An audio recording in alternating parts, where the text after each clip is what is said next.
My name is Emily, and at 26, I'm a driven career woman. Currently, I share a home with my husband, John. Lately, I've been contemplating starting a family soon, but John believes we should first focus on building a house and settling down before considering children. Therefore, we're diligently saving money for our future home. Despite my desire to start a family promptly, John remains adamant about his stance. Whenever I broach the topic of children, he reiterates the need to establish our home first. It's disheartening how he disregards my perspective. I resign myself to the idea that I must work harder to contribute to our savings. John and I have been married for a year now, and I've noticed a pattern in our relationship. He rarely considers my opinions, a trait that persisted from our dating days. Initially, I admired his strong convictions, but in marriage, mutual respect for each other's viewpoints is essential. I fear our marriage is faltering, especially with the influence of his parents, who live just a short drive away. John frequently visits his parents, citing reasons like cutting down on expenses. However, I've discovered he indulges in drinks with his coworkers, conveniently omitting these expenses from his frugal calculations. It's perplexing how stringent he is with me about saving, yet lenient with himself. His frugality extends to trivial matters like conserving hot water and turning off lights prematurely, directives he imposes solely on me. If only he extended the same standards to himself, perhaps our relationship wouldn't feel so one-sided. I would be seething with anger. However, he seems to believe it's acceptable to impose his ideas on others. Every week, when we visit his parents' house, a new problem surfaces. Hasn't it been a year since you got married? We want some good news soon. Well, we'll be able to see our grandchild, exclaims both my in-laws, putting immense pressure on me. Glancing at John, sitting beside me, I can tell he's glaring disapprovingly. It's evident he wants to say, don't say unnecessary things.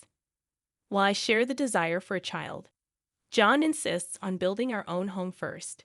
It's entirely inappropriate for my in-laws to pressure me to have a child in this situation. Rather than advising John, who doesn't listen to my words at all regarding having children, my in-laws persist in pressuring me.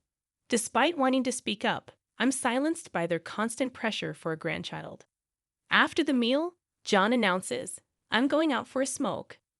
You know, Emily, it seems like you're working, but if you want to be a housewife, you should quit your job and work hard to be a good wife. Maybe that's why John isn't paying attention to you. It feels as though I'm being told I can't have children because I'm working. Despite my strong desire for children, John is the one not thinking about having them anytime soon. Just quit your job already, urges my in-law. I retort, it was John who asked me to work. Why don't you talk to John first before constantly lecturing me? Expressing my anger, I continue. When it comes to having children, I want them too. But it's John who stubbornly refuses to listen to me until we have our own home. Instead of nagging at me, why don't you make sure you tell your son the truth? My words leave my in-laws in a state of shock. I excused myself with a simple apology and left the table, making my way towards the entrance. The anger within me extended to John, who leisurely smoked by the entrance. Without saying a word, I climbed into the car, and he followed suit, casually remarking, Hey, are you leaving already? Knowing he would never disclose the truth to his parents, I grew weary of the various things my in-laws constantly told me. I declared that I wouldn't be visiting my in-laws' house anymore, and John widened his eyes in surprise. Why not? We can save on food expenses, right? You also want a home soon and children, don't you? He questioned. Fed up with the continuous impositions from both him and my in-laws, I snapped back. If it's about saving, I've told you many times that we would save more if you stopped going to drinking parties or smoking. Instead of driving to your parents' house just to save the cost of one meal, why don't you save in that way? Everyone needs a break. Expressing my frustration, I continued, You keep imposing things on me, like not using hot water and turning off the lights by 10 p.m. You think we can save money without sacrificing anything. If I have to go through all this trouble alone, then I don't need a home. I'm fed up with this. You never sacrifice anything yourself, but you're okay with imposing it on others. He seemed to downplay the situation, saying it's not a big deal. But I countered, no, it is a big deal. How much patience do you think I've had all this time? Moreover, I was infuriated by his pretense in front of his parents, making it appear as if I were the reason we couldn't have grandchildren. I'm tired of being the only one asked to have grandchildren. It's not me who doesn't want children, it's John. I've been saying it for a long time. I want children soon, so please stop being so angry. Seeing John struggle to deal with my unusual anger brought a slight sense of satisfaction, but it didn't resolve everything. Unsure of what to do next, I gazed out of the car window, ignoring John. A turning point for us came a month later when one of my relatives, my father's brother, passed away. With several pieces of land, a luxurious mansion, and a lavish lifestyle, my uncle's passing became a revelation for John. Impressive. I didn't know you had such a remarkable relative, he remarked a few days later. Upon receiving news about my uncle's inheritance, I decided to discuss the details with the lawyer in our apartment. Recognizing that it was a matter exclusively related to me and had no bearing on John, I politely asked him to leave the room, especially since he seemed uneasy about the concept of inheritance. I wanted to spare him any potential trouble that could arise if he got involved. After about 3 hours of listening to the lawyer explain the intricacies of the inheritance, I thanked him and asked him to leave. However, to my surprise, John, who had been at home earlier, was nowhere to be found. Assuming he had probably stepped out to avoid interrupting my conversation with the lawyer, I started preparing dinner. Little did I know, 3 months later, John approached me, expressing, "There's something I want to show you," and took me for a drive. Excitement welled up as we entered a residential area, but my confusion grew when the car parked in front of a certain house. John then pressed the intercom, and my in-laws emerged from inside.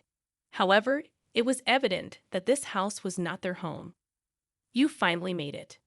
When are you and Emily moving over here?" "We're thinking of moving in by the end of this month," announced my father-in-law. He continued, blaming me for being a selfish daughter-in-law and accused me of always shifting the responsibility for having children onto John. I shot a disapproving glare at John, bewildered as to why he brought me here when I had clearly stated I wouldn't visit my in-laws anymore. Searching for an explanation, I questioned him, and he simply shrugged, stating, "Don't get so angry. If we live together, we can bridge the gap between you and my mom. Besides, this will be our new home from now on, so you should cooperate on the children issue as well. Live together." His revelation left me in disbelief. I hadn't agreed to living with them, especially after explicitly stating that I wouldn't go to my in-laws' house anymore.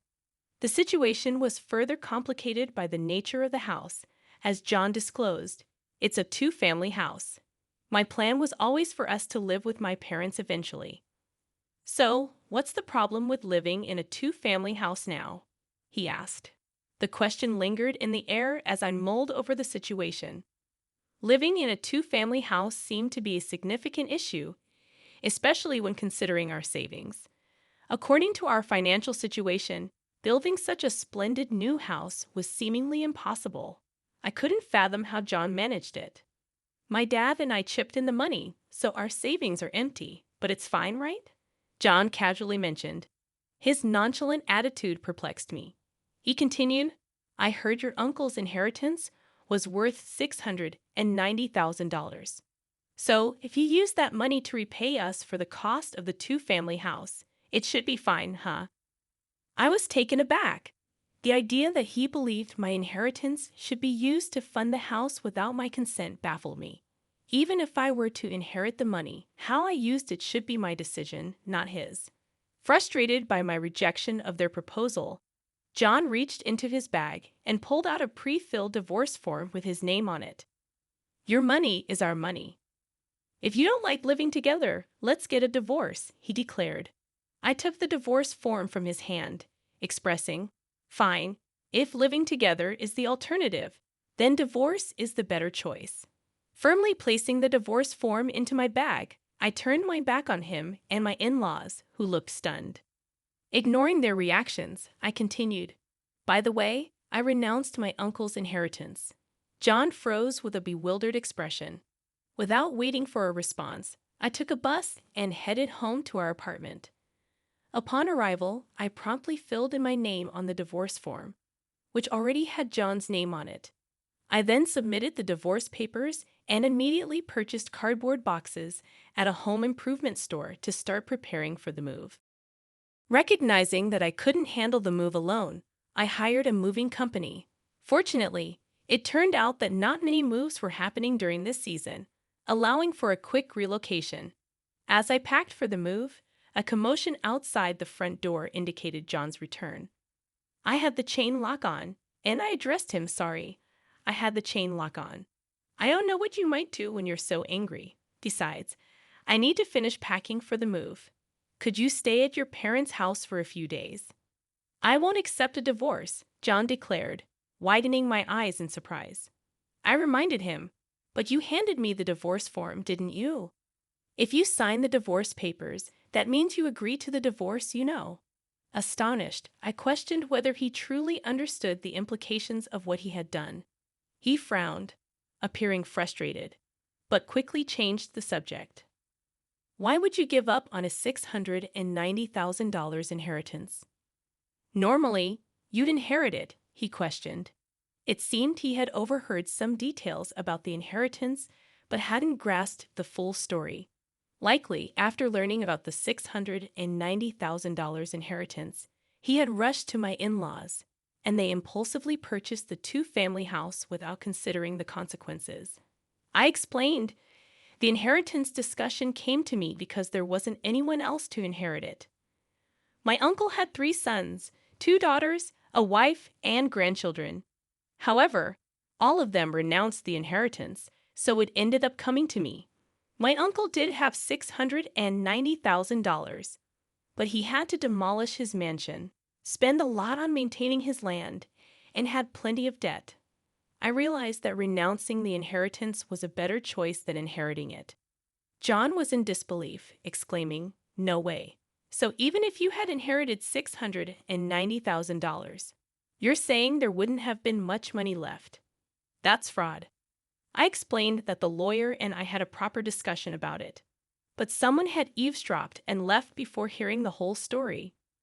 My words left him speechless, and perhaps he finally realized he was in the wrong. However, I asserted, "It's too late now. You betrayed my trust. We've already filed for a divorce, and you and I are no longer a couple. Why are you suddenly saying you don't want a divorce now? If you truly didn't want a divorce, you should have followed me right away when I returned, shouldn't you?" I reminded him of the consequences of his actions, emphasizing that his mother's opinion about the divorce didn't change the fact that he and his father had invested in the two-family house. His mother's lack of experience with work didn't allow her to fully appreciate the value of money. I sighed, realizing it wasn't my role to listen to his complaints about his parents. If we were still a married couple, I might have entertained the conversation. However, I reminded him, "You haven't submitted the divorce papers yet, have you?" He pleaded, "If you do it now, we can still be a couple. Please, let's live together in that two-family house." "I've already submitted the divorce papers, so it's pointless now," I replied. His expression slumped in front of the apartment door, appearing bewildered and lost. While I believed he brought this upon himself, I couldn't let him linger outside forever. Briefly considering sending him away, I realized I had no time to waste, so I continued with my preparations for the move. After a while, he was gone, and I proceeded with the move, informing my workplace about the divorce, especially since my boss had acted as our mediator. Feeling obligated to apologize for the divorce, I also shared the news with my coworkers who had been invited to our wedding during lunch break.